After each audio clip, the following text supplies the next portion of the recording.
Your single on our radio show now for a couple of weeks, and our listeners have been requesting it, and now we've got a new single coming out as well. So, congratulations on these two great singles.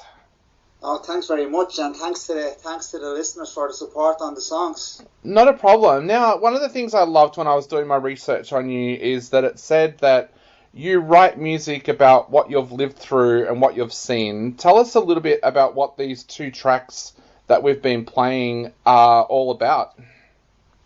Yeah, well, I do. I write kind of about what I've lived through, or about family and friends, and some of their experiences on life, because I find it easier to do it that way.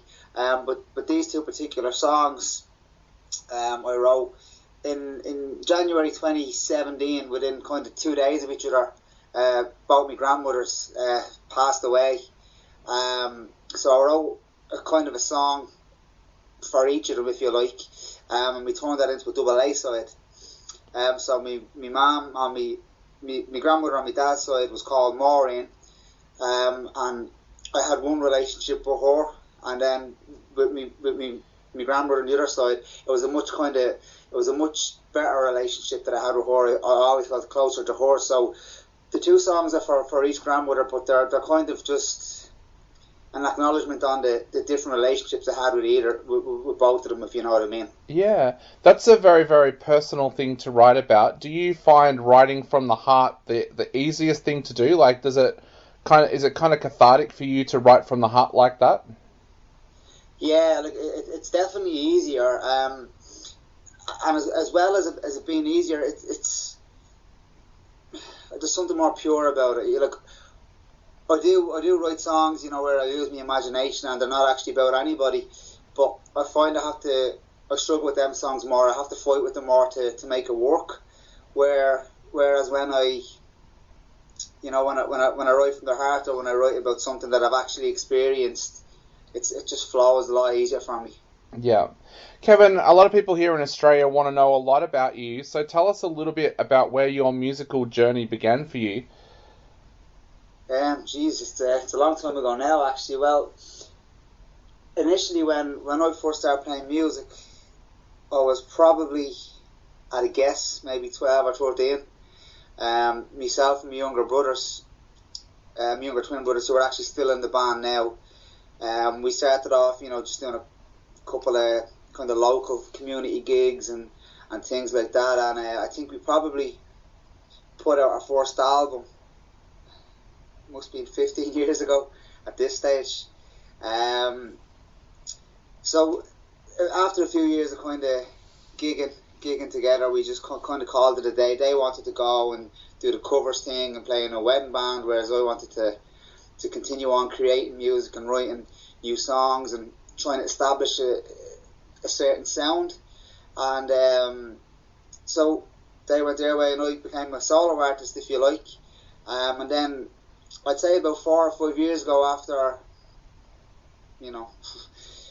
when I feel I finally kind of found me sound, I asked my brothers, did they want to kind of come back and just join in my project, and not actually be a band as such, but certainly kind of be the musicians that would support me in the lead role.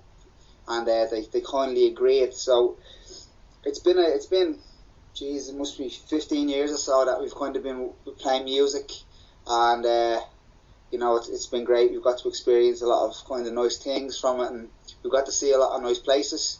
Yep. Yeah. Did you come from a very musical home? You said that you play music with your brothers, so did you grow up with music in your home? My parents didn't play. They never played music, but we did. There was always music on in the house. We always had my dad always had a big CD collection. So it was always on. They'd always be playing the radio or something, but there was never an instrument in the house. There was none of that. No. Yeah.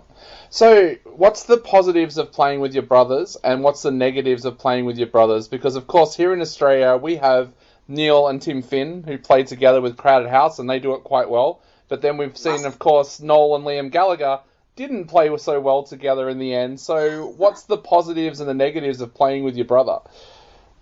We're more on the Gallagher end of the spectrum. So it has its perks, because the good thing about it is when I bring a song to the table, they kind of know. They have that same mindset as me, so they kind of know where I'm going with the song before I explain it to them. As well, we're kind of singing backing vocals or harmonies. Our voices blend very well because we're related. So we work well in that sense, but the negative is the arguments. You know, we get on each other's nerves. It's inevitable. Somebody will say something that will annoy somebody else, and let's not forget they're twins, so they always side. So I'm always the bad guy, and I always lose out because it's 2-1. Yeah. Now, Kevin, everyone is loving these tracks, so tell us a little bit about what your plans are for the future. Are these part of an album? Are they part of an EP? What's the plans there for the future?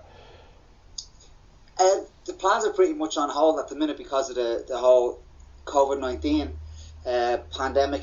We were supposed to go on tour in March, just as an EP for these songs, but that's all been postponed till next March. Yep.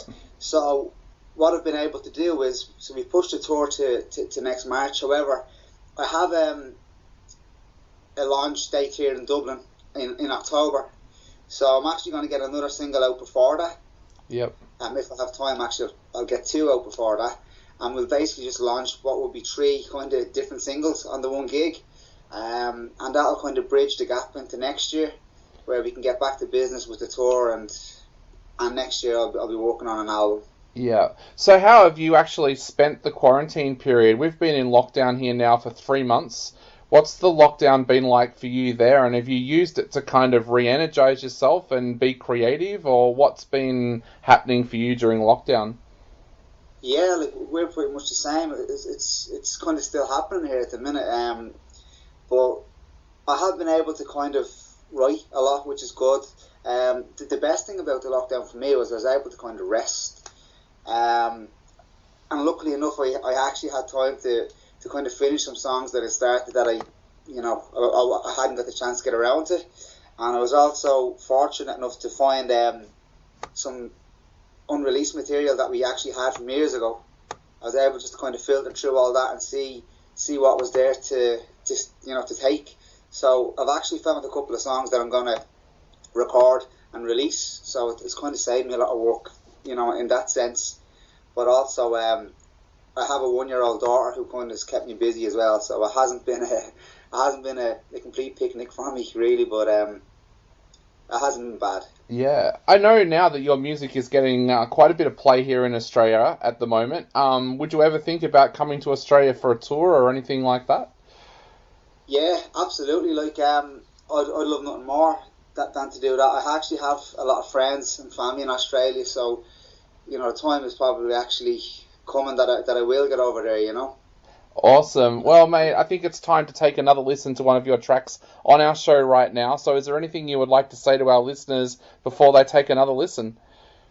Yeah, thanks for the support, guys. It means a hell of a lot, particularly, here in Ireland, and you listening and supporting me all the way over in Australia. It's great, so thanks a million. Awesome. Well, thank you so much, mate, for chatting to us. It's been an absolute pleasure, and hopefully one day we do get to see you down here in Australia.